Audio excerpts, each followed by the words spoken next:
లేకపోతే నేను ఇంకా ఏ శాపంలోనో బంధించిపోయాను, నేను నిజంగా ఆశీర్వదించబడలేకపోతున్నాను, ఇంకా నేను ఏమనుకుంటున్నానంటే నా శాపం నన్ను విడిచిపోలేదు అనుకుంటున్నాను అనుకుని మీరు ఎవరైనా అనుకుంటే యేసు ప్రభు నీతో డైరెక్ట్గా చెప్తున్నాడు, ఆయన నా యొక్క ప్రాణాన్ని పెట్టి నీకు శాపాన్ని కొట్టేశాను, నువ్వు ఇంకా యజ్ఞం చేయక్కర్లేదు, నీ యొక్క శాపం కోసం నువ్వు గుమ్మడికాయ దిష్టి తీయక్కర్లేదు, నీ యొక్క శాపం పోవడం కోసం నువ్వేమి యాగాలు చేయక్కర్లేదు, నీ యొక్క శాపం పోవడం కోసం నువ్వేమీ ఒంటి నిండా ప్రోక్షణం చేసుకోవక్కర్లేదు.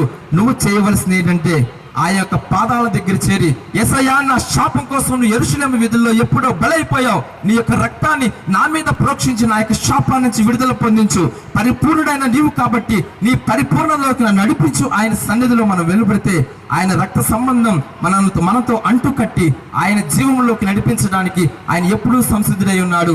కాబట్టి ఈ రాత్రి మనం ఆయనతో ఉన్న రక్త సంబంధాన్ని ఈ రోజు నుంచి కొనసాగిస్తూ ఆయన పరలోక రాజ్యం పరిగెడుతూ అనేక మందికి ఈ యొక్క సువార్తను ప్రకటించాలని నేను ఆశిస్తూ ఈ కొన్ని మాటలు మన యొక్క వినికిడిలో దేవుడు దీవించును గాక. ఆమేన్.